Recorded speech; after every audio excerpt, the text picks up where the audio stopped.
We have one audience for guests.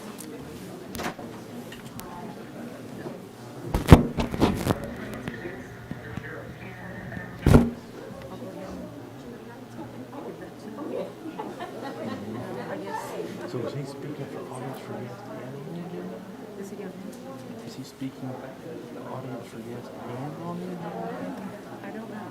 I just know him on the audience for guests. Wait a minute. I know.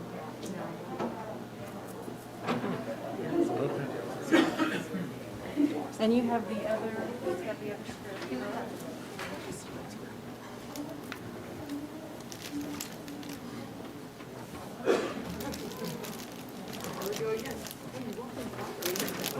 Do you like that? Yeah. I do. And have it here. Is it on the who? It'd be, Tara? Go ahead and take it to her, okay? okay. And then here we do have one audience for guests. Okay. So when we get to that. Okay. But that.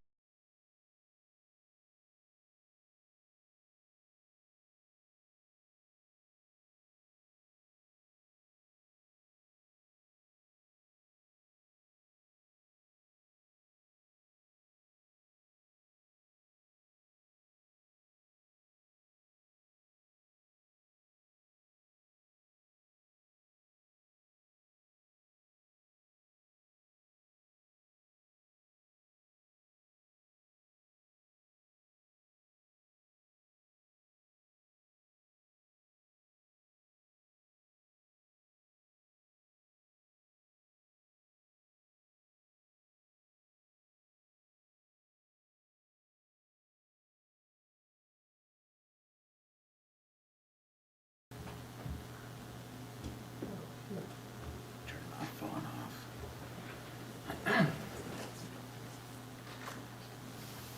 Guess we're good. What time do you have, Dr. Chapman? 7:02.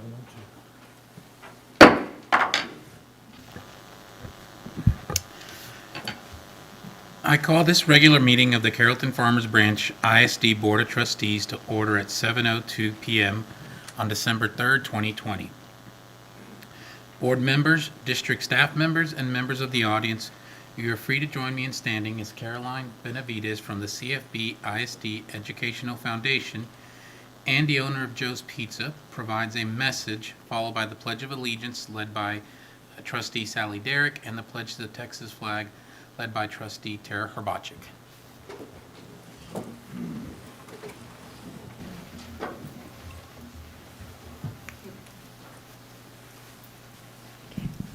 Thank you. Please bow your heads. Dear Heavenly Father, we come to you and we ask for wisdom and unity for our trustees. Install a positive power of decision-making on behalf of our children within them. We lift up our veterans this evening for their service and commitment to our country. Show them favor, change the minds of people, bankers, and leaders for their sake. We pray for our first responders, for their safety, protection, and guidance. Give them courage to press on and not let up. Refresh their minds with an understanding that only you can bring. I pray for the staff and faculty. I ask for peace and calm. Protect them, protect their health and their families. Give them renewed minds for teaching.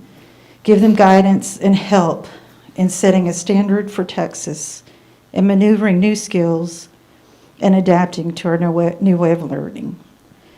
I lift up all the families, Lord, the loss of life due to the pandemic in our country, in our city, and in our state. I also thank you for what the virus has brought to our families, togetherness. Thank you for giving us a community that's much needed rest, the reset and recharge that it has brought us. We thank you for protecting our city. We thank you for not that much loss. We thank you for not that much illness. We thank you for covering us from all of this. In the name of Jesus, I pray. Amen. To the flag of the United States of America, and to the republic for which it stands, one nation, under God, indivisible, with liberty and justice for all. Honor the Texas flag. I pledge allegiance to thee, Texas, one state, under God, one and indivisible.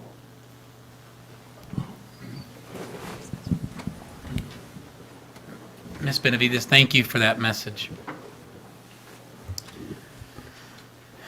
As a district, we dedicate all our efforts and resources to our goal of high expectations for all. The board uses this goal to guide all deliberations, decisions, and actions. You will get to see all deliberations, decisions, and actions of the board in open session, with the exception of some items, which may be discussed in closed session, as stipulated in the Texas Government Code Section 551, commonly known as the Open Meetings Law. These items typically deal with personnel matters, consultation with our attorney, and real estate. For the record, the board members present are Tara Herbachik, John Matthews, Sally Derrick, Randy Shackman, and myself, Guillermo Ramos. We constitute a quorum and may conduct business on behalf of the district. Before moving on to the next agenda item, I would like to remind you that the board will accept comments from citizens of the district and from district employees. Anyone wishing to speak either as an individual or as a representative of a group may do so during agenda item number 5, Audience for Guests. Please submit your request to do so on one of the forms provided on the table just outside the boardroom door. You may place the completed form in the box provided on the same table or present your completed form to Administrative Assistant Kim Castagnon. When the board addresses agenda item number 5, Audience for Guests, you will be invited to the podium to speak to the board. At this time, we will proceed to agenda item number 2. This is going to be a good thing. Swearing in the members of the Board of the Trustees, declared by the highest and second highest numbers of the votes cast in the November 3rd, 2020 general election. Agenda item number 2. In accordance with the returns of votes casted at the trustee general election held on November 3rd, 2020, Les Black and Juan Renteria, being the two candidates with the highest votes, have each been elected to serve a 3-year term on the Board of Trustees. Each has been issued a certificate of election and has completed the required statement of officer. The Honorable Ron Marchant is present tonight to administer the oath of office. Mr. Marchant, will you please join us at the front of the room?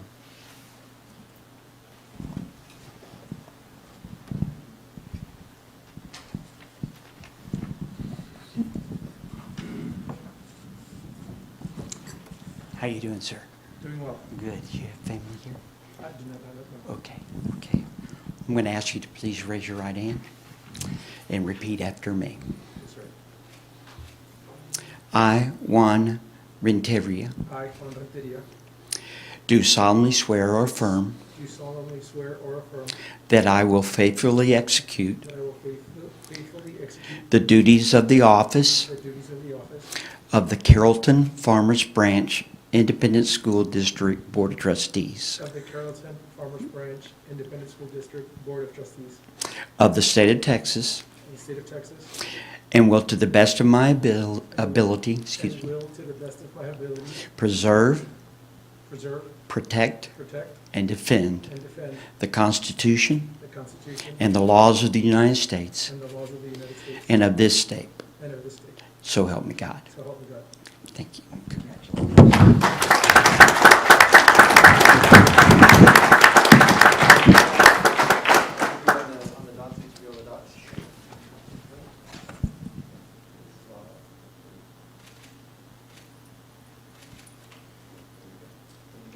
Great, thank you.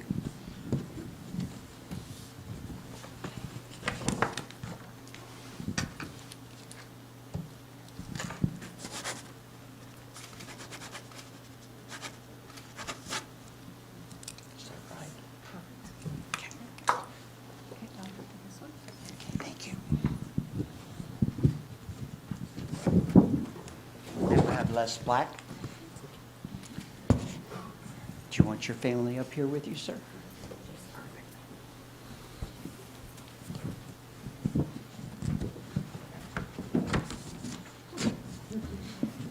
Well, you don't have to be the Von Trapp family. You can. There you go. There you go. If you would raise your right hand, sir, and repeat after me. I, Les Black, I, Les Black, do solemnly swear or affirm do solemnly swear or affirm that I will faithfully execute that I will faithfully execute the duties of the office the duties of the office of Carrollton-Farmers Branch Independent School District Board of Trustees of Carrollton-Farmers Branch Independent School District Board of Trustees of the state of Texas, of the state of Texas, and will to the best of my ability and will, to the best of my ability, preserve, preserve, protect, protect, and defend the Constitution and defend the Constitution and the laws of the United States and the laws of the United States and of this state. and of this state. So help me God. So help me God. Congratulations, sir.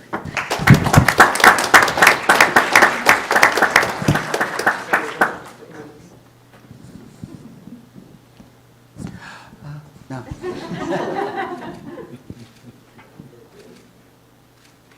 Great. Congratulations, sir.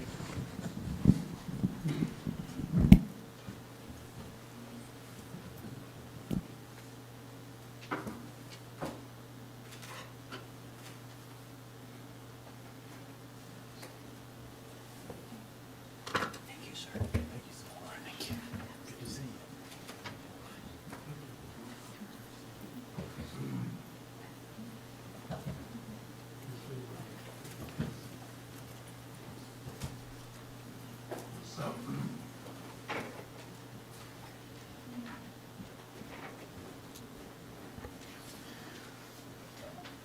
At this time, we'll proceed to agenda item number 3, board reorganization.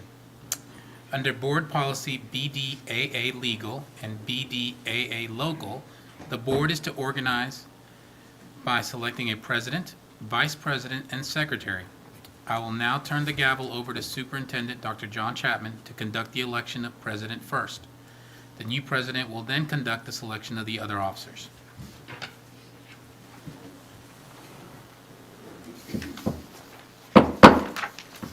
I now open the floor for nominations for the position of President of the Board of Trustees. Under Robert's Rule of Order, no second is required for nominations. Are there any nominations for Board President from the floor? Ms. Derrick? I would like to nominate Dr. Les Black, please, for president. Okay. Mr. Matthews? I'd like to nominate Mr. Randy Chapman for president.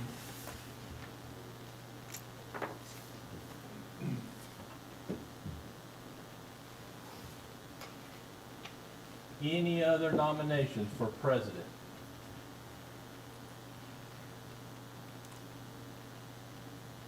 Okay, seeing none, hearing none, we'll now allow the two candidates to present their why they would like to be board president and their qualifications. So we'll start with our first nominee, Dr. Black.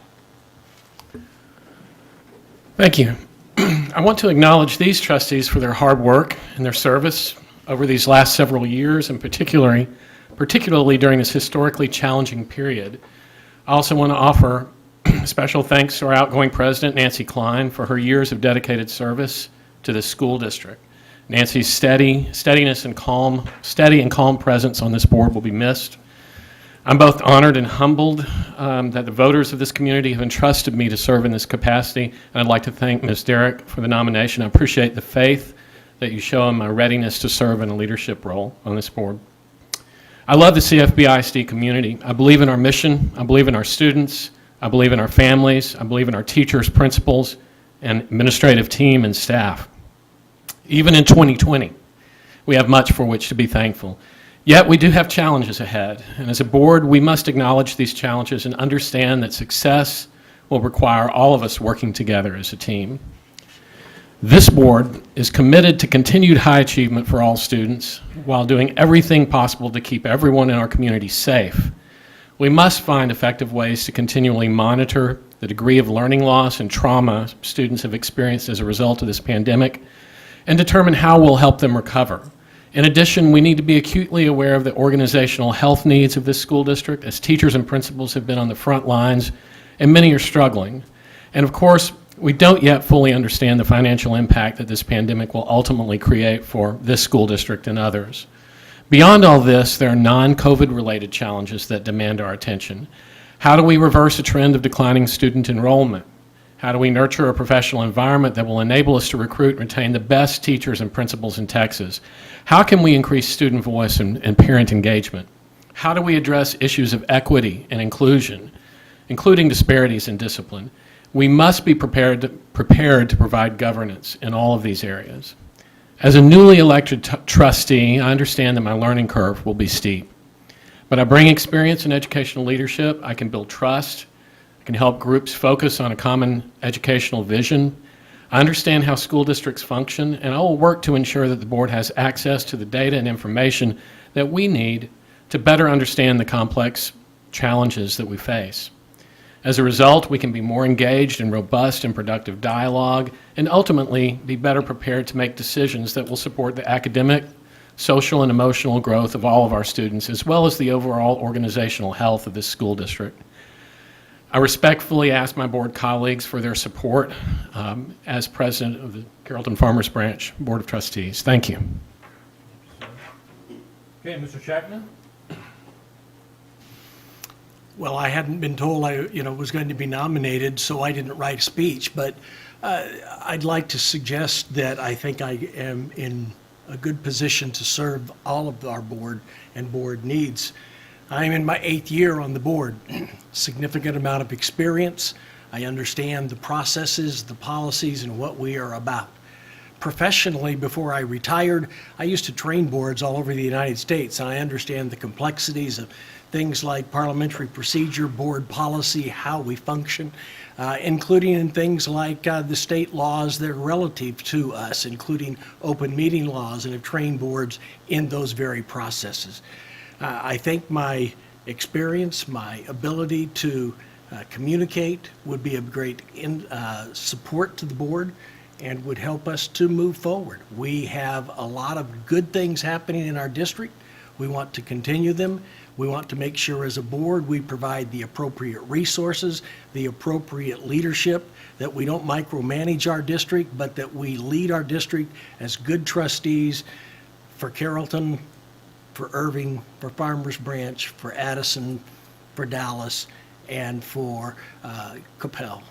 And we want to continue the tradition of strong leadership here, and I believe I'm in a great position to do that. Thank Mr. Matthews for nominating me, and board members, I leave it to you.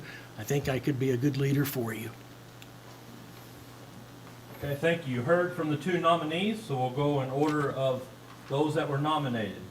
All those in favor of nominee Les Black for board president, please raise your hand.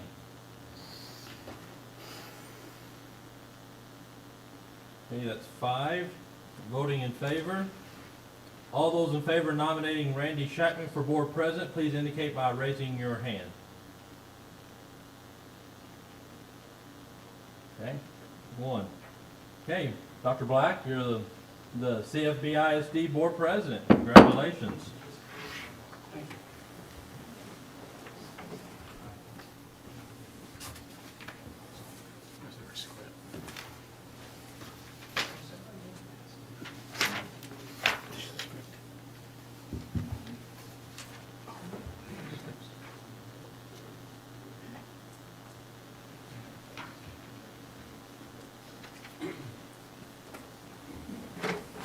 Well, thank you, Dr. Chapman. Thank you, board members. I guess we are off and running. We have, I now open the floor for nominations for the position of Vice President of the Board of Trustees. Under Robert's Rules of Order, no second is required for nominations. Are there any nominations for board president from the floor? Or, excuse me, board vice president.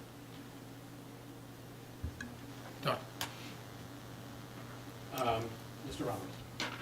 Can I nominate Sally Derrick, Vice President? Sally Derrick has been nominated for the office of Vice President. Are there any other nominations for the office of Vice President?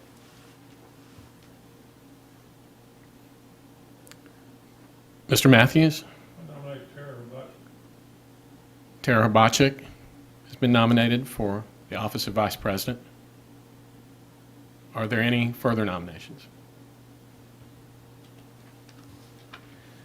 Seeing none and hearing none, nominations are closed. Each nominee now has 3 minutes to express why she should be Vice President. And we'll start with, in the order of the nominees, Ms. Derrick. Thank you, Mr. Ramos, for the nomination. I feel like I bring a sense of passion for our district, excitement for the district and for the board, a parent's perspective, and I would be honored to serve with Dr. Black to help continue to drive us in the correct direction, to bring excitement and momentum to CFB so that it's something that the whole entire district can be proud of. Thank you.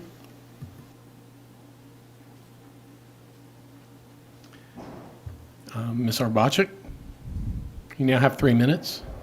I don't think I'll need 3 minutes. Thank you, Coach Matthews, for the nomination. I don't have anything prepared to say. I enjoy serving on the school board. I would gladly serve with Dr. Black and the rest of my board members and colleagues. That's it.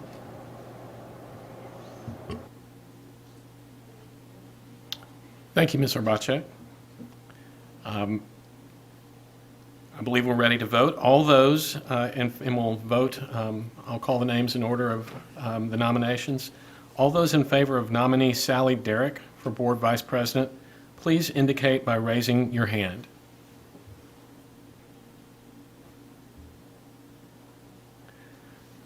I see 3 votes in favor of Ms. Derrick. All those in favor of Ms. Hrbacek for Board Vice President, please indicate by raising your hand.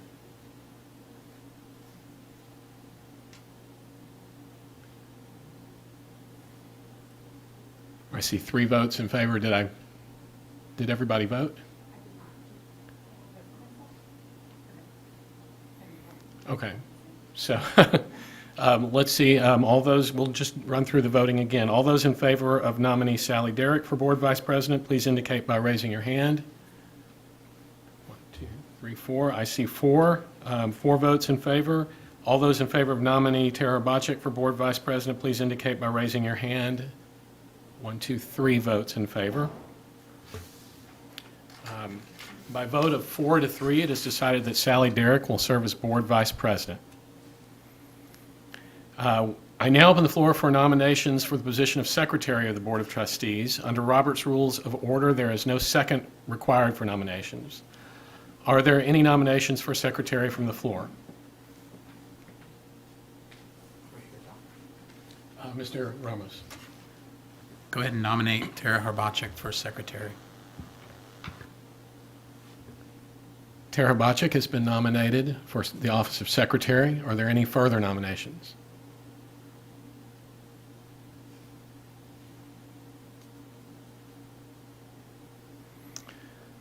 Seeing none and hearing none, nominations are closed. Do we need to vote if there's only one nominee? Yes, sir. Okay, so all those in favor of Ms. Tara Harbachek for board secretary, please raise your hands, show of hands. It appears to be unanimous. So by a vote of 7-0, it is decided that Tara Harbachek will serve as board secretary. The next agenda item is number 4, special presentations and recognitions. Dr. Chapman? Yes, sir. It's always exciting for us to be able to recognize our students for the outstanding work that they do each and every day, as well as our teachers of the 9 weeks, and in some months, even our employees of the 9 weeks. And so at this time, Ms. Parnell is going to assist us with recognizing our students. Good evening, board members, President Black and Dr. Chapman. Tonight, we'd like to begin our recognitions by honoring the accomplishments of 2 high school students. First, congratulations to Ranch View senior and golfer Bo Park for placing in the top 32 at the United States Women's Amateur Golfing Championship this past summer. Additionally, Bo was selected first-team All-American on the 2020 American Junior Golf Association Tour. She was honored by the North Texas Golf Coaches Association as their Player of the Year for 2020. In all, she has won 27 high school tournaments, competing against some of the best 5A and 6A competitors in the Metroplex. She recently signed a national letter of intent to compete for the women's golf program at the University of Texas. Congratulations to Bo.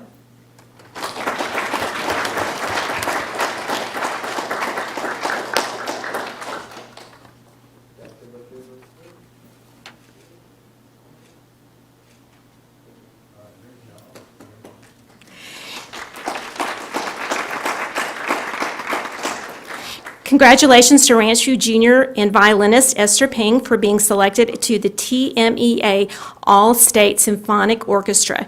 This is her 3rd year to be selected to All-State Orchestra.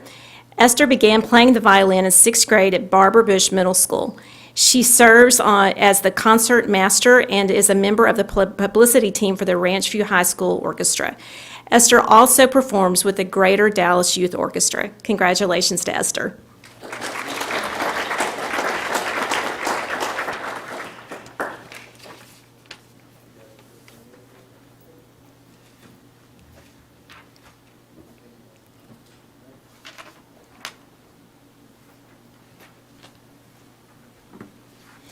Next, we are pleased to share with you our Cfbisd teachers of the 9 weeks.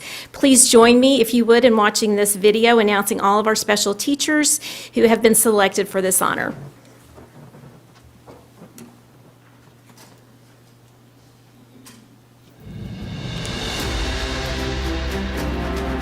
Jaime Cobos, Blair Elementary. Claudia Noriega, Blanton Elementary. Kendallin Jordan, Carrollton Elementary. Maggie Connor, Central Elementary. Heidi Thompson, Country Place Elementary. Kevin Sullivan, Davis Elementary. Ashley Buchanan, Farmers Branch Elementary. Kelsey Stevenson, Freeman Elementary. Tracy Holt, Fresno Elementary. Shelley Justice, Good Elementary. Tracy Kennedy, Kent Elementary. Valerie Duran, La Villita Elementary. Lisa Burns, Landry Elementary. Biggie Chang, Las Colinas Elementary.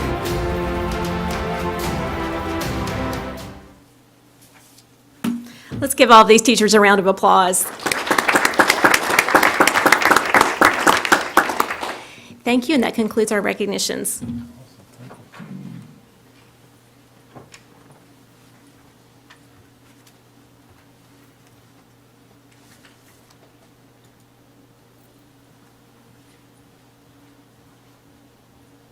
The next items are 4C1, Superintendent's Report, and 4C2, CFB Way.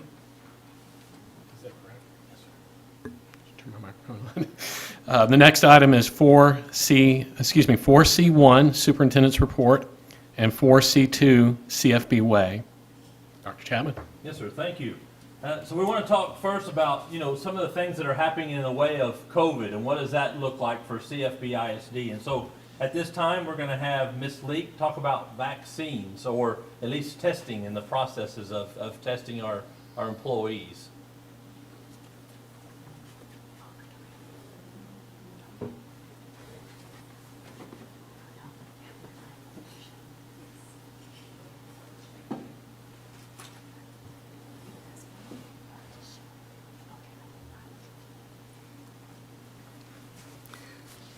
Hello, esteemed board and Dr. Chapman. Thank you for allowing me to share a little information regarding our testing that we are doing for staff for COVID. And I believe I have a...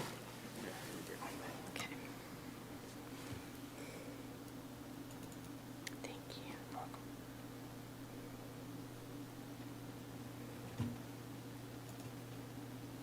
All right. Excuse me. So TEA provided the Bionex Rapid COVID test for our district and many districts across Texas. And so we have implemented a testing program for our staff. This is a photo of our training of our nursing staff. TEA also provided with the test the PPE needed to be able to administer the test safely. And so it's a very simple test. We have them there. Mr. Morse was going to show you what they look like. They're a card that you can see there on the slide, and we put the reagent in, and then we, of course, have the person either swab themselves, although I have to admit we haven't had any staff want to do that to themselves. They say, no, you go ahead and do that. So we swab the person. It's in the nair, so it's one nostril, and then we go to the other side, and then you put it in the hole there on the card, and set the timer for 15 minutes, and it will give us a result then of positive or negative so that we can inform our decisions about whether the employee is able to continue working or not. So the negative result will just be the one line, and then a positive will be 2 lines. So it's very easy to read the results. They also have the TX Rapid Test website, and we can use a cell phone and scan the cards in order to be able to keep track of them. And it also will submit a report for the person, and this is my report. So just to give you an example of what the employee will receive via their cell phone after the testing. So if they need to share that with their physician, and of course, if it's positive, we report those to the county health department, and the employee then has that to share with personnel so that we know why they would need to be at home for the isolation period. So it's been working very smoothly, very well. So that's just a quick overview of the program so far. Does anyone have any questions for Ms. Leek? Ms. Leek, a few questions for you. Are these being done at each campus by the campus nurse? Yes. Okay, so they don't have to go anywhere to have it done? Correct. Okay. And we do them here at the administration annex for our employees that say do not work at a campus. So they also have the option of coming here to have a test run. Okay, and then for students that need to be tested because of whatever reason, school place exposure, Is the district recommending a particular facility, or are we providing like a list of resources of where to go? We are, and we're mainly recommending the Texas Curative that is at the Toyota Center for students, because they do the cheek swab test that is the PCR test. And Dallas County Health is recommending that we only accept a PCR test for pediatric patients, so we are directing them there, and that's free of charge. And what's as the well. turnaround on that? Those It depends on the amount, on the backup. On good, when there's not a backup at the lab, it's within 24 hours. We have seen up to 7 days, though, when it's really backed up. So it just greatly depends upon how much activity they've had at that site, or how many tests they've had to process. Right. And there's no charge to the families for, at that testing location, correct? Correct. Okay, thank you. Correct. Any other questions for Ms. Lee? Now we're going to talk about what our new dashboard is going to look like. We're going to continue to do the cumulative, but the problem is it's not as transparent since we go back all the way to September 8th. And so we're going to add a new piece. TEA is doing the same thing. Most districts across the state are doing likewise. And so now we just want to show you what this will look like as we implement this in the near future. Thank you, Dr. Chapman. And as you said, beginning on Monday, we're going to provide this additional information on the dashboard. The current dashboard will still be in place. It'll just be moved down just a little bit on the site, but this new information will come up first. It'll be at the top of the page, and it will be updated daily. And as Dr. Chapman mentioned, we hope that this will be, additional information will be more helpful to students, to staff, and to the community. And I will scroll down just a little bit so you can have a idea. This is per campus. It shows the percentage and the test confirmed cases, and then it gives you a grand total as well. And we'll still keep our dashboard up. That's cumulative since September 8th. That'll pair up with TEA's dashboard. So we're not doing away with that, but we felt that it was important that we look at, today, and what does today look like for each of these campuses as we move forward. Are there any questions on the dashboard? Yeah, Ms. Harbacek? When we list the positive cases in situations of a rapid test, there's Ms. Luke, I don't know who's in situations of a positive rapid test, but then there's a PCR test that comes back,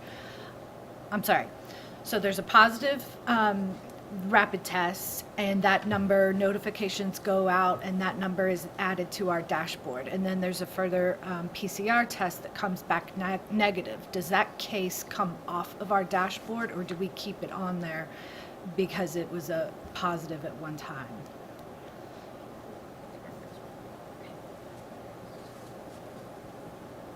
I'm not aware that we've had that experience yet, and as it stands now, I mean, if it's on there, we keep them on there. Are you aware of any situations where we've had TEA and CDC say that you have to present two negative? two negative Yeah. PCR tests before they assume. Oh, thank you. So the CDC and TEA says if we have someone that presents with a negative antigen test, to then presume that it was a false negative, or a false positive, excuse me. We have to have 2 consecutive PCR tests 24 hours apart to make that presumption, and we haven't had that yet, so that will probably come up in the future, though. So I guess we have to figure that out. Any other questions based on the dashboard?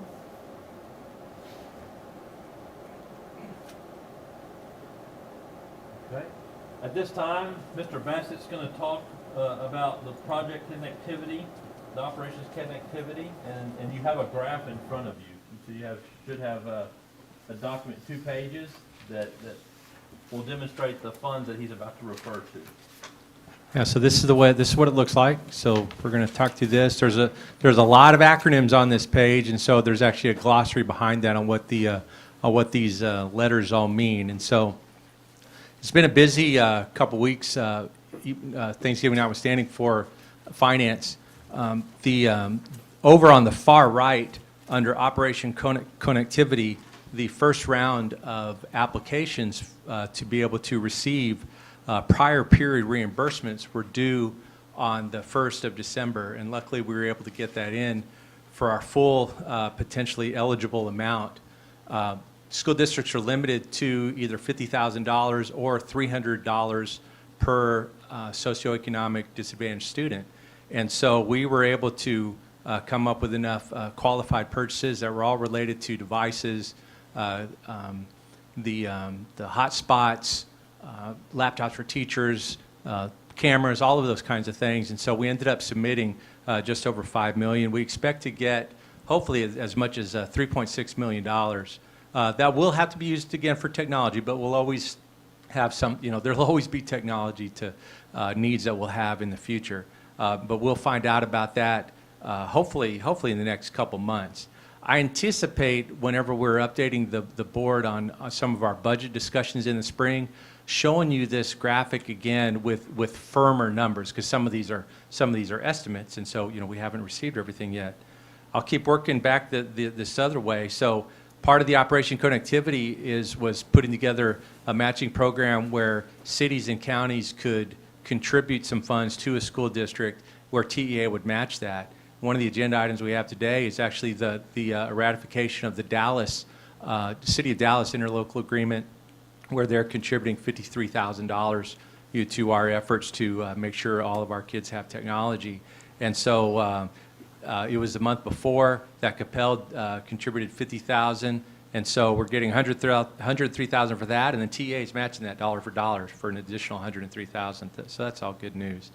One of the big projects that was done in the late summer was the LEA bulk technology purchase, which was through Region 4, and that's since been closed. But we made we put forward a huge purchase, and basically of devices. We spent $2.2 million, and well, actually, we got it was like 5.4 almost of not 5.4. I'm off. What is 4.3? Sorry, 4.4 million in devices, and so we only had to pay for half that. But we got this not in cash, but we got this in devices. This was a massive order that was done on a statewide level, and so but this is all funding that came through the CARES Act, through the governor's office. One of the other programs that we had to apply for at the end of September was the CRF reimbursement through the Texas Department of Emergency Management, and we're estimating that when all said and done in that, and this isn't a firm number because our invoices are under review, that we'll get $130,000 out of that. The very first thing that came from the CARES Act was the ESSER funds, and that was I think 1.3 or 1.6 billion that was given from the feds to the state that was allocated toward education. Of course, the state usurped most of that, and we'll hopefully see the benefit of that by not having huge budget cuts next year when the legislature meets. But we did in fact get 5% of our allocation of over $3 million was actually really new money that we were able to recognize in our financials in 1920. And so that's in the past, but I wanted to give you the full picture of what the CARES Act has meant to us so far.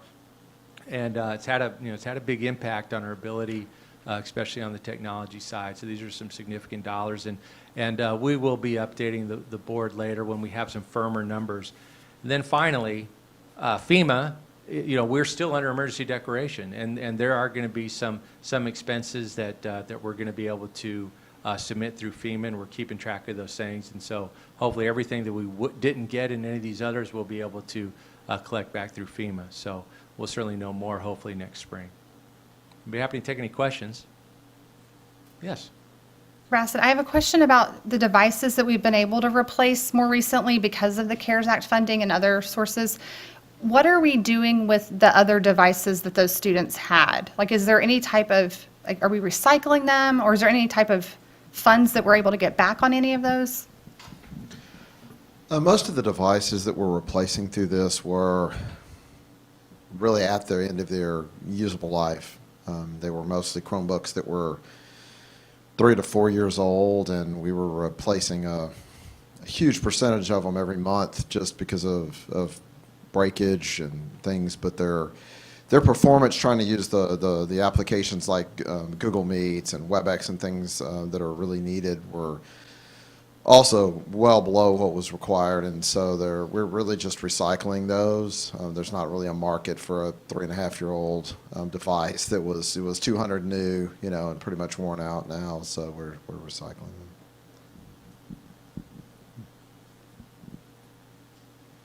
Any other questions for Mr. Bassett? Okay, at this time, we're going to have Mr. Maroney. He's going to talk on 6F. Balfour Beatty contract. Yes, thank you, Dr. Chapman, members of the board. This is actually a two-part piece. We have 6F and we have 8D. And that's the two pieces of it. As we've started working at the multipurpose building, which we got to tour last month, we need to connect that to our network and connect all the schools together. We have our own fiber network. That was originally in Balfour's scope, and there's a section that crosses under the Highway 635 there and then comes along. When we started designing it, it got moved around. Anyway, we've got a new solution on the table, and really thanks to True North and our in-house guys, we've got a much better solution that's outside of Balfour's scope on this.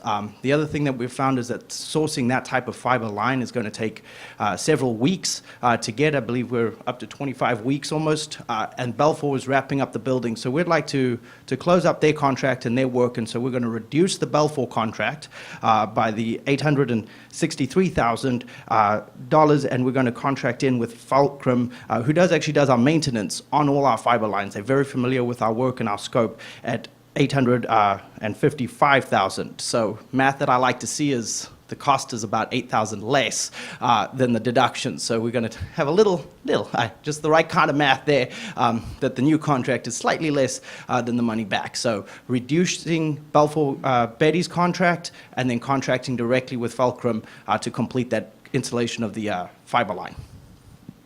Okay, any questions for Mr. Maroney?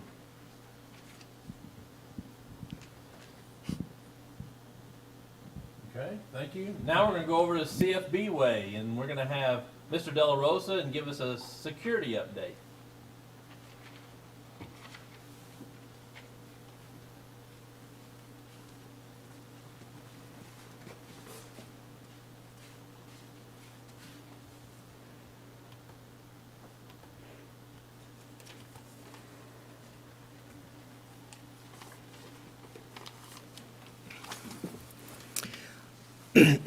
Good evening, members of the board. Dr. Chapman, to our new members, congratulations, welcome. My name is Mario De La Rosa. I'm here representing the Safety and Security Department.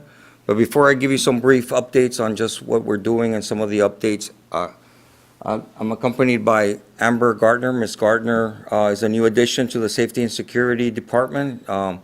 We lured her away from Austin ISD. She served as the Emergency Management Coordinator there, and she will be also our new Emergency Management Coordinator. We hope we never have an emergency that is, that is so drastic. However, she'll play a pivotal role in our training and training programs. Besides hardening our schools with equipment, the training will be essential. So, and she will help me present tonight some of the updates. I want to start by talking to you a little bit about some new enhancements to our security for our schools. One of the ones has been our security film. This window film is a direct result from a Tmea security grant to most of the districts in Texas, and it was to enhance our security while maintaining the aesthetics of our schools. This window film is a clear security film made of highly specialized tear-resistant micro-layered polyester, and it includes a special thicker adhesive that holds broken glass together, hindering anyone from trying to break in. We already had, in the past few weeks, an incident where there was some vandalism involved, and it proved that it does help. So we're very happy to have that. That's going to enhance in and around our schools if someone is trying to break in. I don't want to go too deep into what it does, the specifications, for obvious reasons, but we're more than willing to give you, if you have any questions about it, more specific questions. But just know that there are in our schools, and so we're very happy about the grant. Other than that, I'm going to have Ms. Amber Gardner now present some of the other updates that we're carrying on. Thank you. Hello. That was part of Mario's, but he said all of those things. Okay, so the secure vestibules are almost completely done in terms of our incorporation into campuses. They are in collaboration with updates to our systems and technology as another component for the CFB Safe Schools initiative. The vestibules are really awesome. I love them because they're another way for us to harden that layer without making an aesthetic change for our campuses, and making sure our kids are safe on the inside. So the Creekview, Ranchview, and Newman Smith are the only ones that are still underway. There's just some electrical work that we have to do. But this is essentially the flow of how those work when you get to your campus. After the day has started, you ring your doorbell to go inside the secure vestibule, and that prevents access to the inside of the campus. And you check in at the window, which is step 2, and then once you are verified as a visitor, you can go into the school. You'll be buzzed in. And that is our secure vestibules. You want to cover radios? Okay. So the radio communication system is almost completely done. The only people that we still need to distribute to are our campus administrators, but we have repeaters, base stations, and all of these lovely numbers are what we used to purchase. This is a huge collaboration with our facilities department and transportation in terms of updating that system, and they have done awesome in making sure that that flows through all of our modes of transportation and, all of our modes of communication. And that's it. That's our updates. You have any questions for our security team?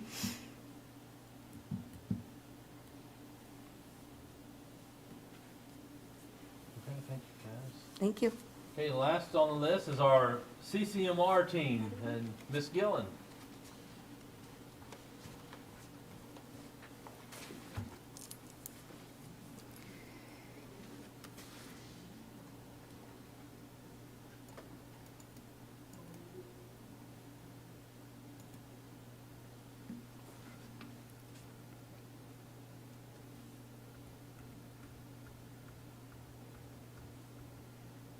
Okay.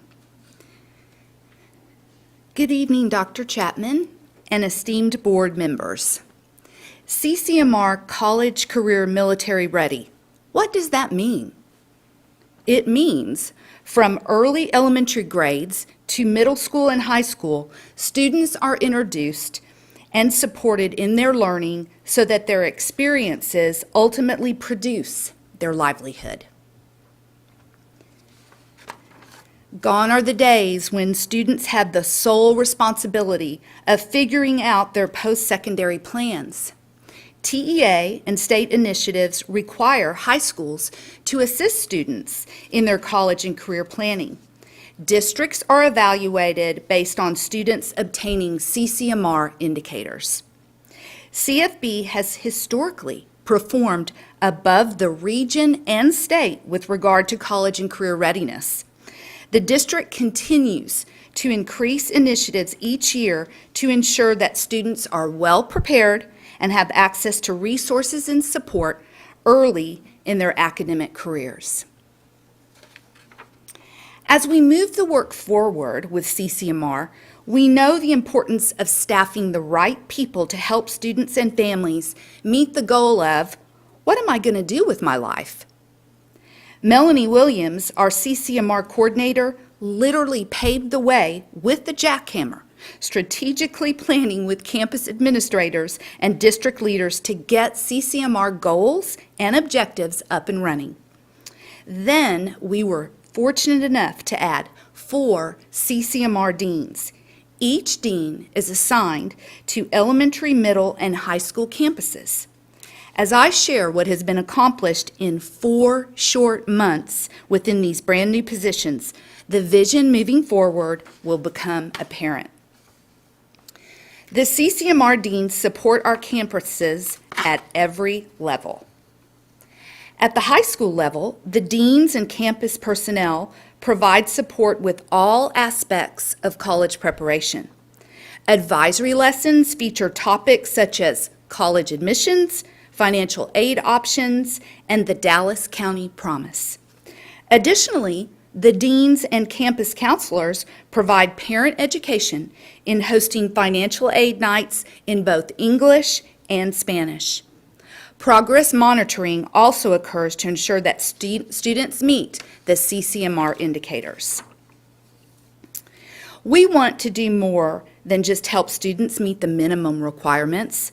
We want them to be well prepared for careers that are in demand with livable wages so they can take their career as far as they want to go. For example, Jessica Campos, an R.L. Turner grad, worked through high school to earn her cosmetology licensure and continued with pursuing post-secondary education in nursing. Let's hear from Jessica. Hi, my name is Jessica Campos. I am a 2019 graduate from R.L. Turner High School. While I was in R.L. Turner, I actually attended the cosmetology program and I actually graduated with my cosmetology license. Even though I did get my license, that didn't stop me from wanting to pursue more, so I decided I wanted to do nursing in college. I am currently at Brookhaven College. Hopefully in the next year or two I will finish at Brookhaven and continue on to Texas Women's University. Thank you to Jessica. Teachers play a huge, memorable role in preparing our students for college.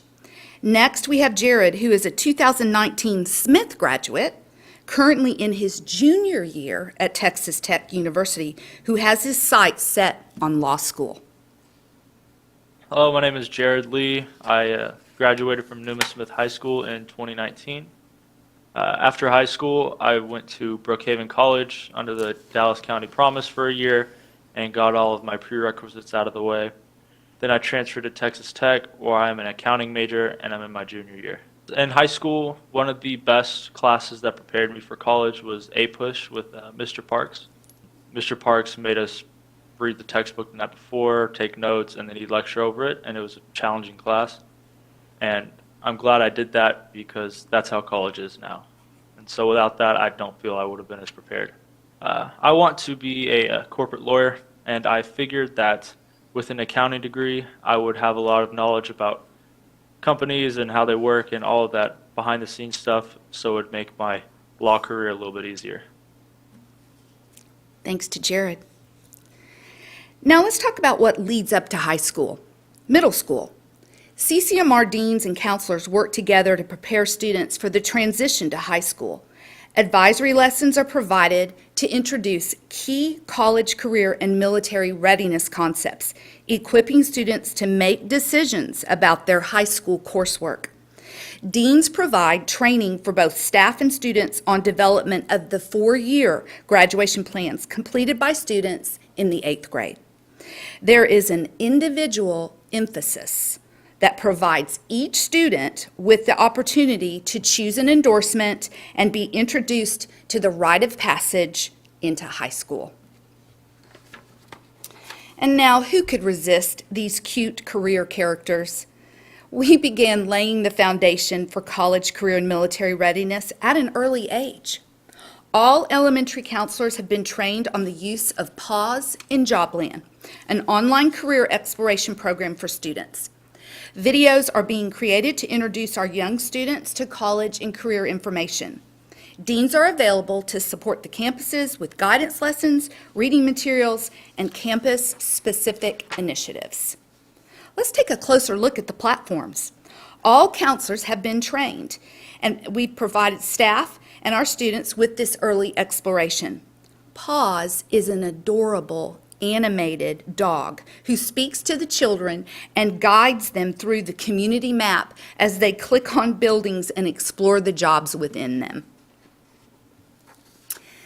Students listen to job descriptions of multiple careers and can later take quizzes on the information they have learned. We have provided a QR code so that you can access Pause and Jobland at your leisure. Give it a try, and I'll just give you a moment to scan the QR code on the screen. You will also need the access code of TX01775, shown here. You might want to take a quick photo or screenshot of the access code so you can come back to it later. And you have a sheet in front of you that has that access code and the QR code on it at your desk. Yes, sir.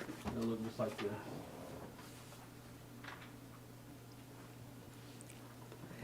That was our platform for elementary. The brand new middle and high school college and career exploration tool is Zello. It provides a plethora of experiences in the areas of college and career exploration. Students will love the opportunity to take the assessments to help them find their career interests in related jobs. Here is a snapshot of a four-year university with a few clips of the information students can gather from Zello. We are super excited to have this new, modern, up-to-date program with so many features for our students. Just look at this slide detailing the engagement statistics. For the past few years, our platform was Choices 360. This year, in just 3 months, our students' usage of Zello has far exceeded an entire year of Choices 360. Also, in the last 3 months, our CCMR YouTube channel has received 12,346 views. Collaboration. The work is wide and the dive is deep. Central office staff and campus staff make sure that our students are prepared for the roads ahead. One cannot do it without the other. In an effort to communicate and collaborate well, our district departments interface to support various initiatives, including dual credit opportunities, college readiness test prep, and new innovative courses. These meetings are critical in making sure the work is not done in silos, but with expertise and all student groups in mind. And finally, there is a lot of information to absorb regarding the CCMR department as a student, a parent, and a community member. Within the new and improved CCMR website, you can scan the QR code here to access our page directly, or you can also go to the Cfbisd main website, click on Departments, and select College Career Military Readiness. We have created a comprehensive site that encompasses all of our CCMR department. Let's quickly walk through some of the highlights. Here you will see an overview of the wealth of resources available to our students and families. Programs such as AVID, Khan Academy Practice, Dallas County Promise, ASVAB, the Apply Texas College application, Zello, and College Board links, along with helpful tips for parents through our Parent Education Program and PTA, just to name a few. Here's a sneak peek at elementary.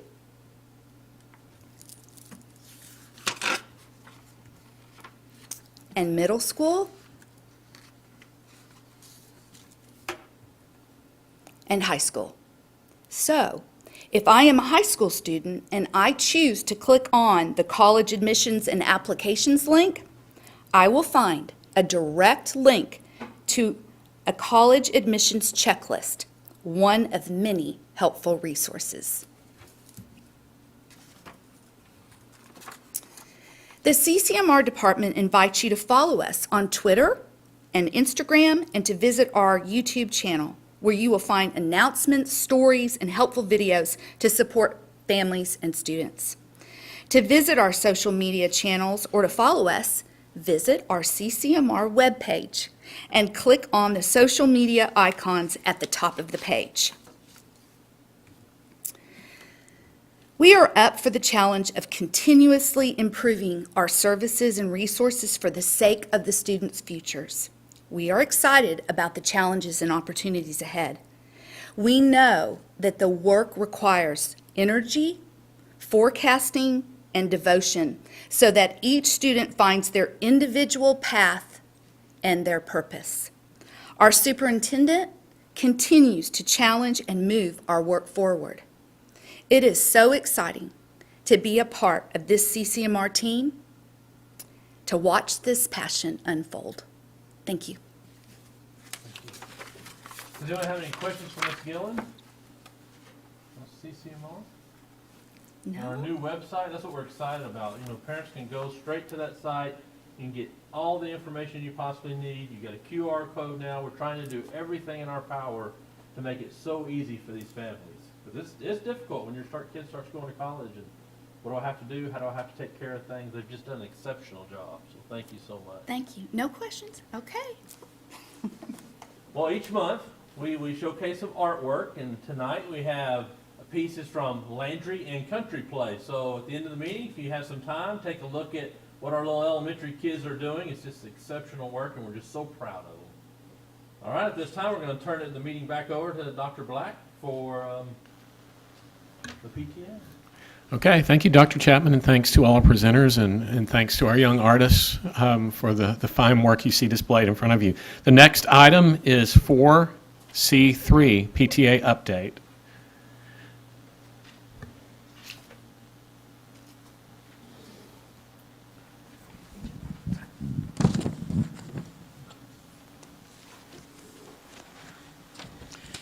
My name is Zohair. I'm the Council PTA Secretary, and I've got updates on membership, the reflection, and the awesome Thanksgiving food drive.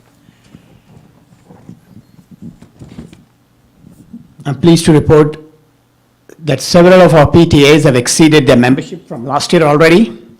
A huge shout out to Stark, McLaughlin, Strickland, Freeman, Long, Early College, Furno, McWhorter, Turner, Landry, and Field PTAs. That is a huge accomplishment given this very unusual year. And we ran into some challenges, and we are continuously, passionately pursuing the PTA membership. So if there is anybody in the room who is not a member yet, please become a member of one of the schools. The champion memberships have also strengthened our numbers tremendously by adding over 243 memberships for our PTAs. And if you're not a champion member yet, you can become one by going to the PTA tab on the Cfbisd website. And thank you to our most recent champions, Steve Bassett, Scott Monroe, and Tim Islay. You are making a difference. They become champion members. Our Thanksgiving food drive was a huge success. Stacy Homan, she did great work. She personally drove to all the schools, dropping off the boxes, and then she went back to collect all the food donations, and then when we had our CFB Council PTA meeting, the numbers were just amazing. Thanks to Blanton, Bush, Central, Country Place, Davis, Early College, Field, Freeman, Good, Las Colinas, Perry, Rainwater, Ranch View, River Chase, Rosemead, and Turner for helping to feed our community. And then finally, we have the Pta Reflection Contest, and I personally is very passionate about it. So we have all been getting up for the Pta Reflection Contest. The theme this year is I Matter Because, and the top 20% of the entries in each category from each campus will be moving to the council for judging next week on December 8th and 9th. The Reflection Awards ceremony and delegate meeting has changed to Tuesday, January 12th at 7 p.m. We hope you will all join us in celebrating our amazing artists from across the district. Thank you. Thank you. Questions from the board? We want to thank you for being here. Thank you to the council PTA and to all the campus PTAs. for all you do, especially during such a challenging year. It's amazing to hear what's being accomplished by the PTA this year. So thank you. The next item on the agenda is number 5, audience for guests.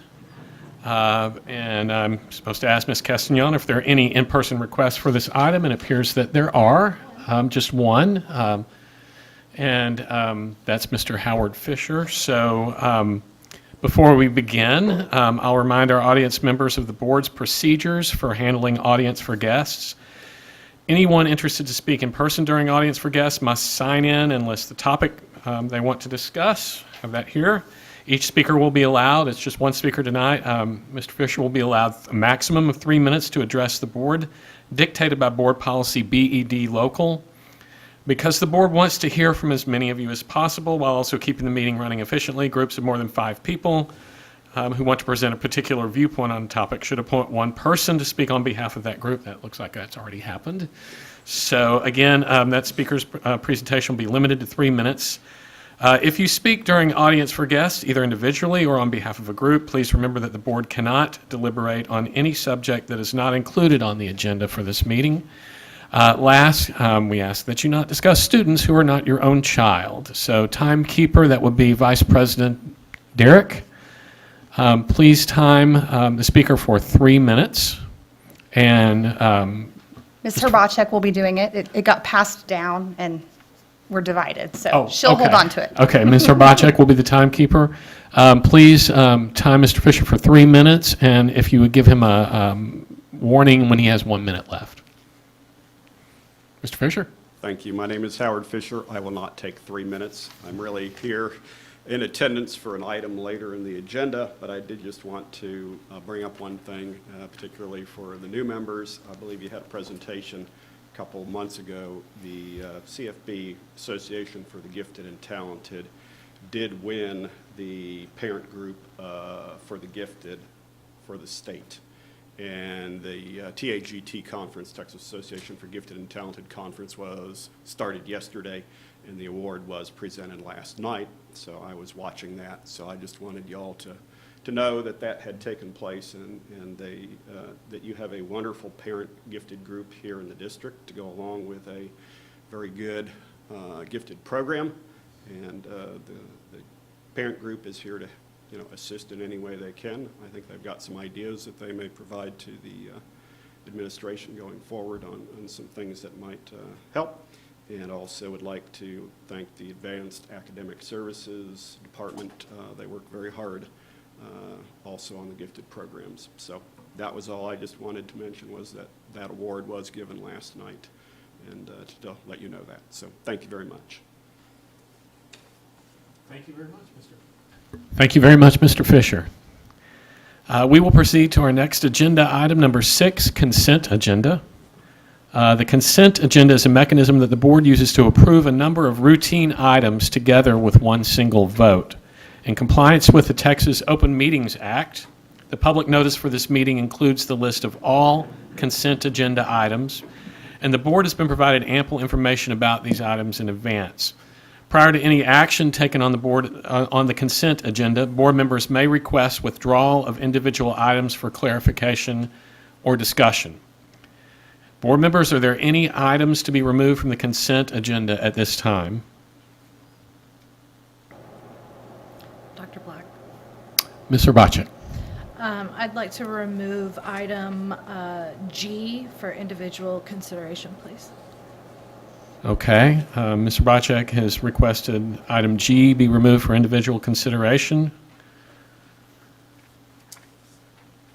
If there are no other items to be removed, do I have a motion regarding the consent agenda as amended?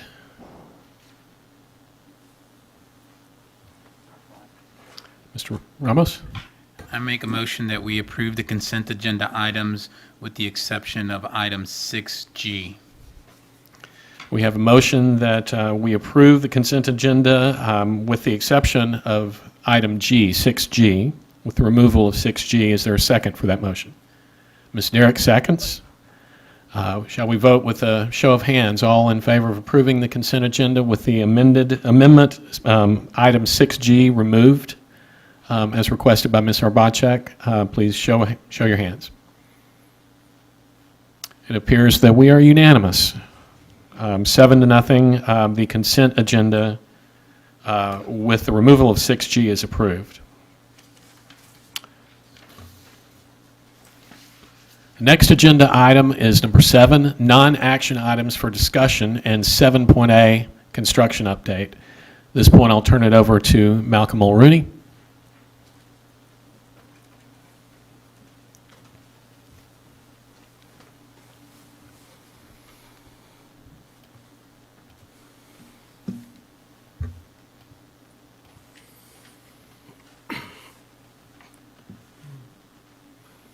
Thank you, Dr. Black, members of the board, Dr. Chapman. Thank you for this opportunity to give you a construction update. Welcome to our new members.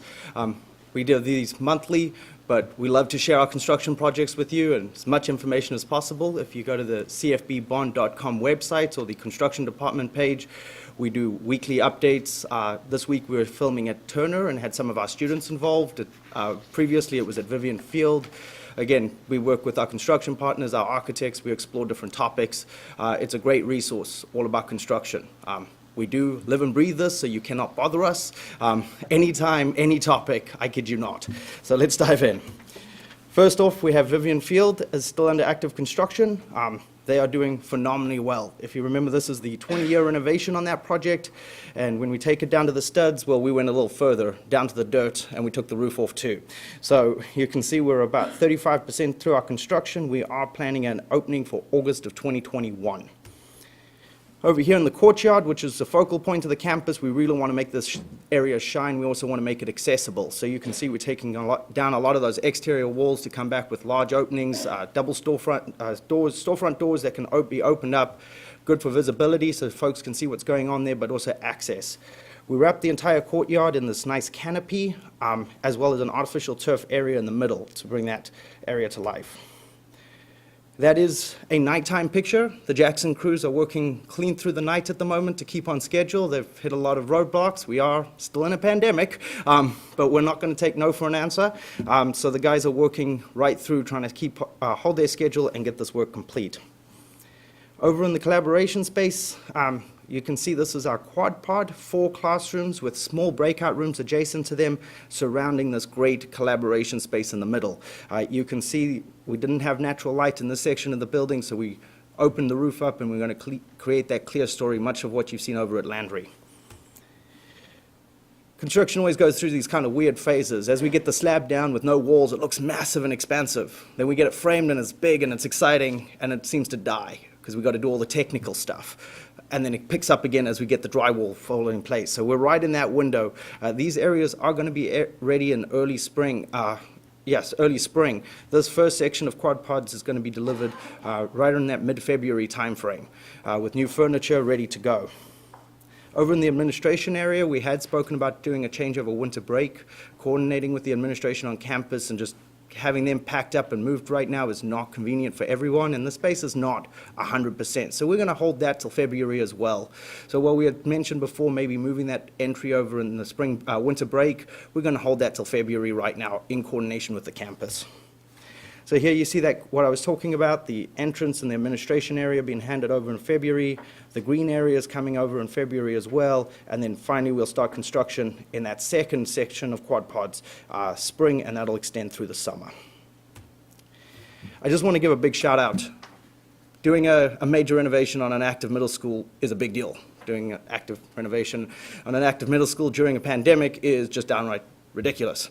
Getting the recognition that Field has and keeping the morale up that they're doing, Chad and his team are absolutely blowing it out of the water. Portables are never easy. We have 14 portables at this site, so the teachers really embraced it. They are the portable pirates.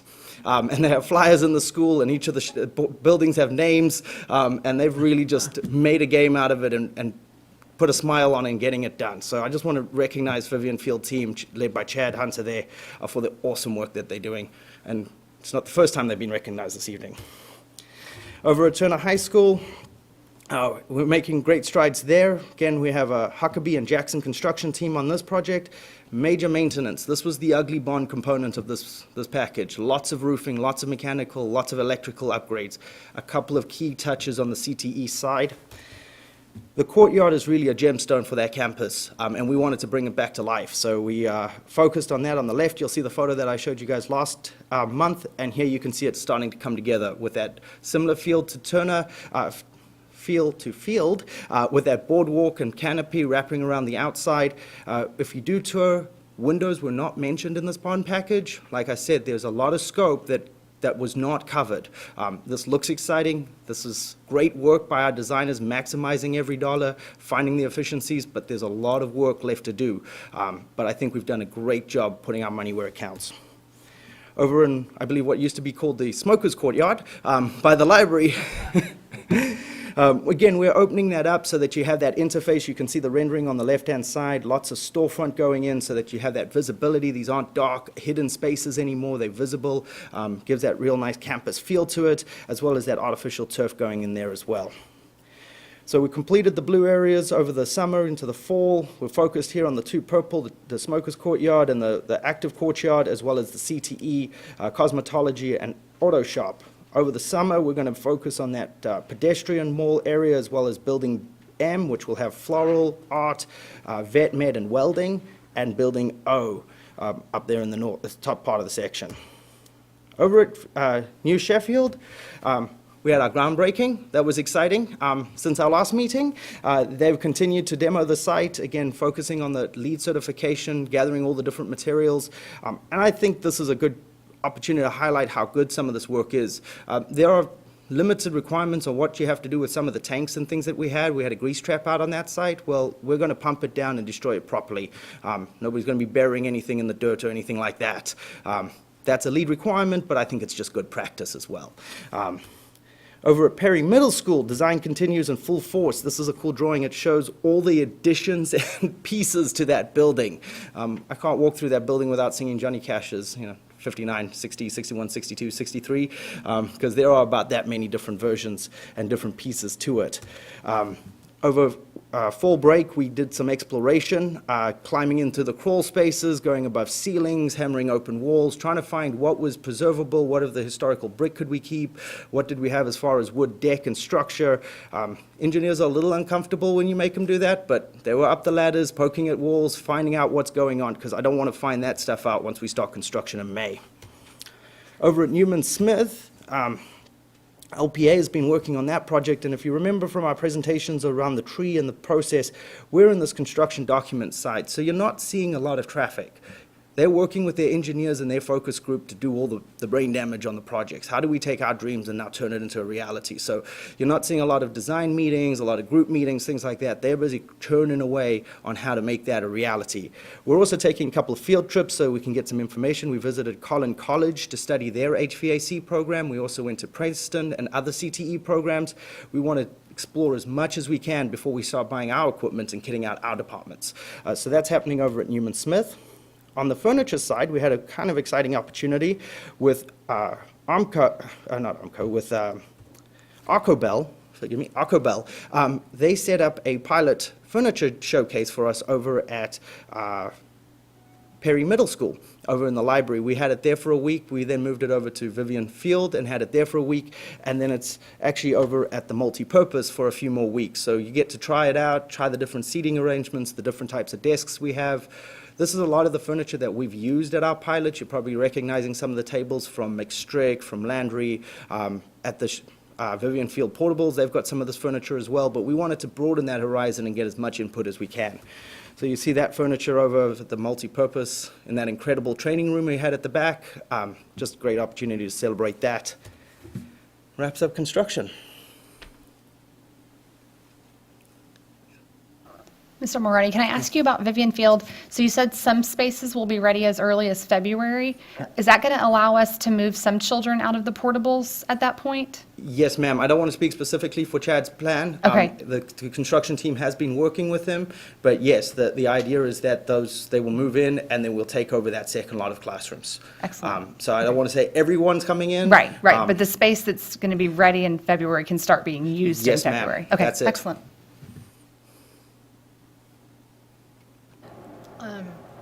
I know this was specifically bond related, but going back to the other construction items and the item that we approved tonight for the additional fencing for Creekview and Ranchview, what's the date that what's the completion date for those fields? We're going to be working through the end of December, beginning of January. Want to make sure that we have materials. I don't want to make any promises without being sure. We also have to work with the city of Irving on a few of those fencing details. The majority of the work is going to be done before Christmas, but we may have some folks on site doing gates and some technical work like that through January. Is the fencing going to, is that related to like the certificate of completion for when our athletes are allowed on the fields? No, ma'am. Or the fencing's not going to hold that up, right? Once we can provide safe access, one of the reasons is temp fencing's not great to have folks coming and going through. Right. Once we can provide some safe access to the sites and it's clean and there's no equipment, tools, stuff, we can get our tools and everything out, yes, then we can make it available. Okay, thanks.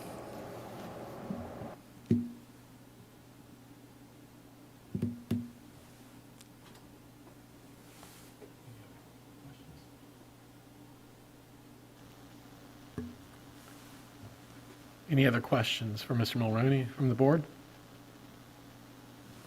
Well, thank you. Thank you, Mr. Mulroney. So the next agenda item is number 8, items for discussion and/or action. And we'll start with 8A, in which we'll address the item that was pulled from consent, which is item 6 that was pulled from the consent agenda. Yes, 6G. 6G. So, I'll clarify, I pulled that because I'll recuse myself from any discussion or possible action on that item, so that's for somebody else. so is there a need from the board to discuss item 6G from the consent agenda? Anyone have any comments on item 6G? You need to do a motion and a second first. Motion and a second first. A motion to discuss? Do a motion to approve second and then discussion. Okay. Is there a motion to approve 6G? I see a motion from Sally Derrick. Is there a second? Dr. Black, I'd like to move that we that we approve item 6G, the agreement with DART concerning the Cotton Belt Silver Line project construction right of entry. Okay, we have a motion from Ms. Derrick. Is there a second? Second from Mr. Matthews? And we're ready to discuss now. Okay.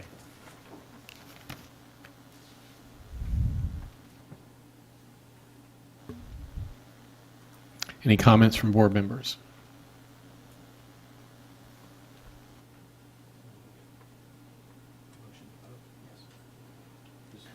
Is there a motion to vote? Just all those in favor. All those in favor. Okay.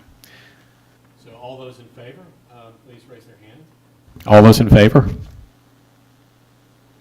2, 3. This looks like we have 6 out of 7, right? Yeah. So Any with opposed? any opposed? Any abstentions? Any abstention? And Ms. Hrbacek is abstaining. So item 6G is passed by a vote of 6-0 with 1 abstention.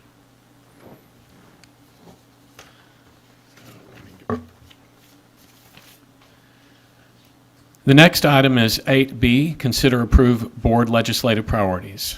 Dr. Chapman? Yes, sir. Thank you, Dr. Black.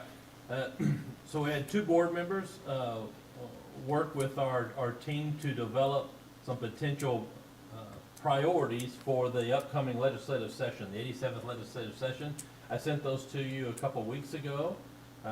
They do mirror what many of the other organizations as well as our neighboring districts have. So you have those in front of you, and Ms. Derrick and Mr. Shackman, you may want to comment and discuss those as well. I said I looked right, I'm sorry, Mr. Bochet, I apologize. They did a lot of the legwork.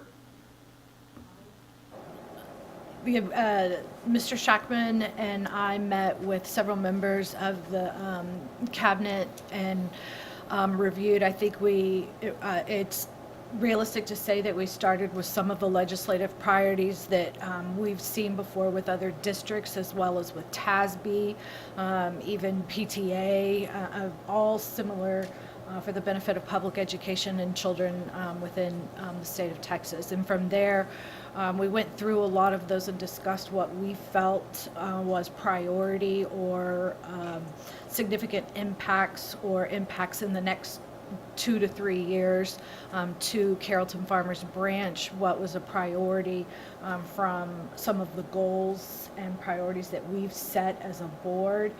And then we got a draft of those priorities, and Mr. Shackman and I had a lovely Zoom discussion where we went through and wordsmithed to figure out really how it reflected what we feel were the priorities of the board and on several key items. And you can see what those items were: the school finance, governance, local control, student learning, whole child, and assessment and accountability.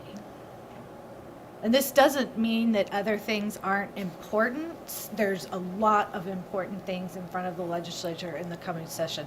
These were just really our focus of what we wanted to focus on and commit to advocating for. Anything else? No, I think you've summarized well. We appreciated so much the input from staff as they gave us feedback. When Tara and I were working on this, we continually tried to say, what are our objectives and goals? Because there were many other things that we could have put on it, but what's our 2030 plan? What's our vision? What we're doing? And so, board, what we arrived at with the help of Dr. Chapman and the staff, I think is a representative group of action items for us to stand behind as a board and say, look, this is what we need to get done, and let's make sure our legislators know.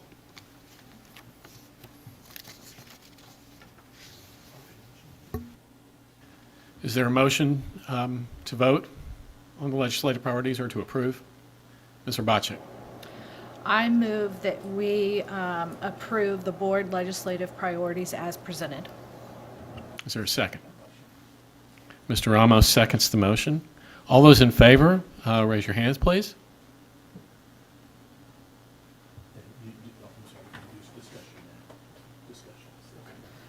Dr. Black, I'd just like to ask a question real quick. Dr. Chapman, for these legislative priorities, are these also the same ones then that you'll focus on when you meet with legislators? Yes, ma'am. Okay. Yes, and then I will also send this out to all of the cabinet and education committees, et cetera. So as soon as these are approved, that'll be our platform, and we'll be pushing these moving forward. Great. Also send these out to the organizations that represent and support districts to give them, so that they too can then push that with us. And our local legislators, they do work with you. They reach out to you and ask you what the district's priorities are and what we want to focus on. Absolutely. We even have local legislators that will call me when there's issues on the floor to get my opinion. So they're really good. So this helps you in focusing on what the board feels like is important. Yes, ma'am. Okay, very good. Thank you. Okay. So now, all those in favor of the motion to approve the legislative priorities, please show by raising your hand. And it appears that we are unanimous, 7-0, 7-0. The next item is 8C, consider approve edits to Bond Advisory Council bylaws. And I'll start this one off. Okay. And then I'll Dr. take on Chapman? Ms. Derrick.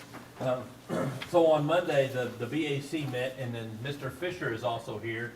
And we wanted to discuss the bylaws. So last month, the Board of Trustees discussed the BAC bylaws and what did those bylaws need to do. And I'll tell you, in that meeting, the BAC were vocal, and they gave a lot of great feedback on what they feel that their expertise and the feedback that they need for the board to approve them moving forward. And so Ms. Derrick was there. Ms. Derrick asked a lot of really good questions. And so, I think it'd be pertinent that you hear from Ms. Derrick what she got back from the BAC as we move forward with these bylaws. Thank you, Dr. Chapman. Yes, so Monday night I attended the BAC's meeting and was able to ask questions to help kind of get the information from the members themselves about what they were looking from us as board members, because I do feel like at our last meeting when we discussed this, we didn't have real clarity on what they were trying to seek from us at that point. And I also asked Mr. Fisher to be here tonight just in case we had additional questions for him.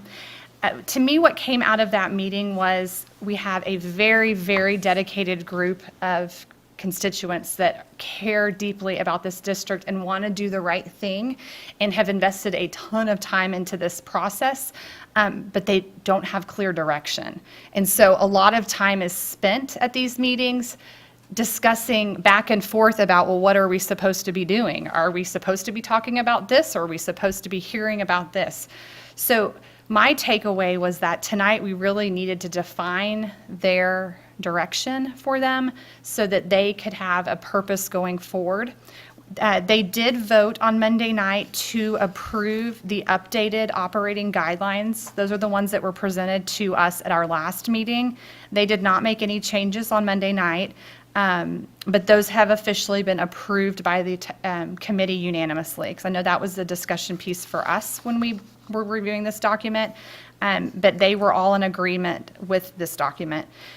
I think that I took away from it that they really do agree that they want to be the check and balance of this process, that they recognize that they are kind of our eyes and ears for the bond, because obviously we can't be at all these meetings and we can't be into the nitty-gritty of all of the details all the time because we're looking at so many other things as board members, and they are able to hear that information and check on the front end whether or not the projects meet what the original intent was from the bond that was presented to the voters in 2018. And then on the back end, so that's the check, and then the balance would be, did the completion meet what the original intent was, and did we stay within budget? And that is, they're not asking for anything more. They're not asking for the nitty-gritty. They don't want to pick carpet colors. They truly want to be the accountability of the bond so that the taxpayers know that we have people looking out for the money that was voted on, in the best interest of the district. Within the checks and balances, I think the other thing that's real important to recognize is, or to note, that they aren't wanting to make any major decisions or changes to any projects. They want to be able to just report back to us that everything is matching up or it's not, and make us aware of it. The other thing that did come up during this discussion that I feel like is important for us to discuss tonight is they are currently receiving all of their presentations after us. So what happens is Mr. Maroney comes to our meetings, gives us the bond update, and then that is essentially the same presentation that this committee is getting at their meetings after our meeting. So one of the comments from the members was, I can just watch the board meeting. Like, why do I even need to attend the BAC meeting if I can just watch the board meeting and get the same presentation? And I agree. And it was important for me to verbalize to them that they need to feel like they're valued and important, and just sitting listening to a presentation after the fact that's already been presented at the board meeting serves no purpose. So that is definitely something they brought up. What my takeaway was, how can we then challenge staff to figure out a way to tweak their setup of meetings so that they can get that information before us, do that check of the system, and then that presentation comes to us once it's ready. They even said we could be the test run for Malcolm. He could, give them the presentation. They could tweak out anything in it that the committee maybe feels like needs to be adjusted, and then Malcolm shows up to our board meetings and gives us the presentation. So that was the one thing that they were asking for change on. But otherwise, it's a check and balance. That's what they're asking for, that they could be the check and balance of the bond.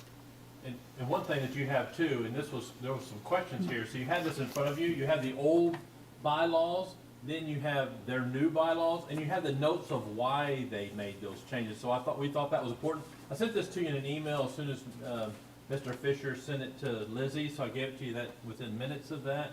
So you should have that. But I wanted you to know that's in front of you in case you're going, well, why did they ask for X? Well, they gave you explanation as to why. And I thought that was significant because it showed the thought and time they went into for every change that they made to the operating guidelines. I mean, these weren't just, I think it would be best. They truly compared multiple districts and tried to pull the best practice from each of those and then incorporate it into our guidelines. And then did a great job of documenting each of those changes and why they made the decisions they made. Yeah, so that's what that document is that Dr. Chapman sent you.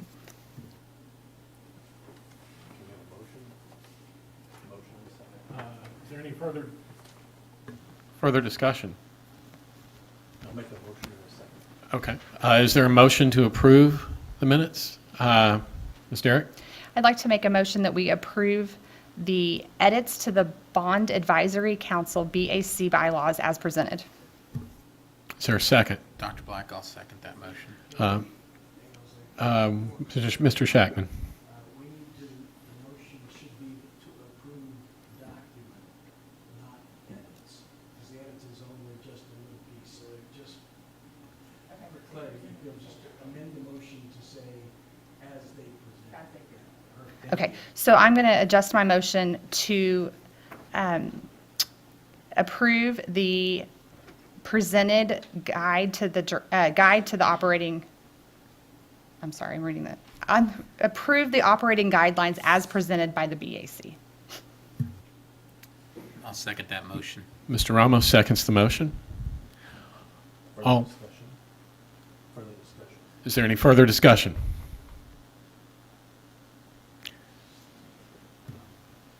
Ms. Derrick?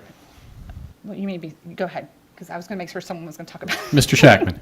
Thank you, Dr. Blake. Mr. Fisher, please extend our appreciation for the clarity and the process that y'all did to all the folks on the board. And I think we have reached a level of comfort with this, and we are grateful for all your work.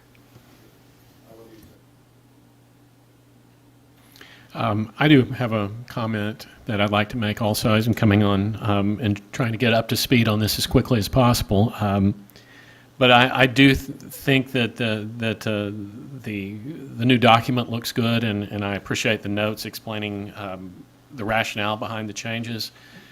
But I also want to just state for the record that I do think it's important that our processes enable you to advise, to really enable this group, which is an advisory group, the ability to fulfill that mission of advising us, and that goes back to what Ms. Derrick was talking about making sure they've had an opportunity to review plans and give input on plans before they come to us in any sort of, finalized version. So that's just my 2 cents worth, having been studying these documents this week. And listening into the conversation in November as well.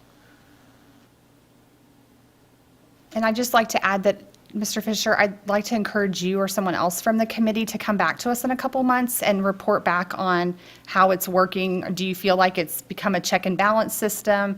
Are you getting information ahead of time so that y'all truly can be kind of the immediate check on the progress of the bond? Thank you. Any further comments? Okay. Then all in favor of approving the motion or approving the amended document in front of us, please show by your hands. It appears we have a unanimous 7-0 vote. And the Bond Oversight Committee Operating Guidelines 2021 have been approved as presented.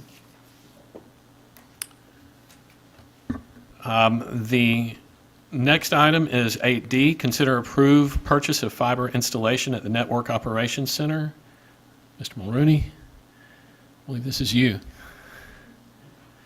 Yes, thank you. So, like I said, this is that second piece of the Balfour Beatty deduction. This would be the Fulcrum Contract. They currently do all the work for us on our fiber. So if somebody's digging, hits one of our lines, they go out, do those repairs, etc.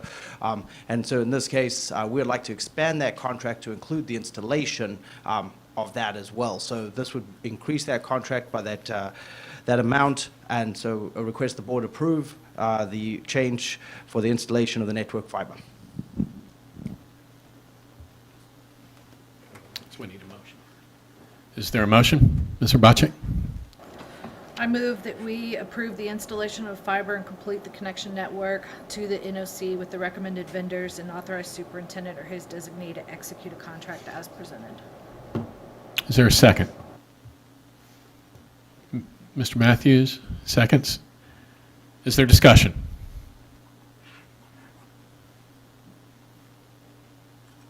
No discussion. All in favor of the motion, please indicate by show of hands.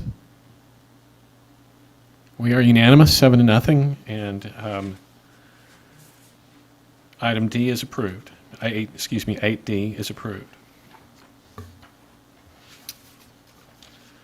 The board will move on to the next agenda item, number 9, comments from board members regarding posted agenda items. Board members, do you have any comments you wish to make at this time?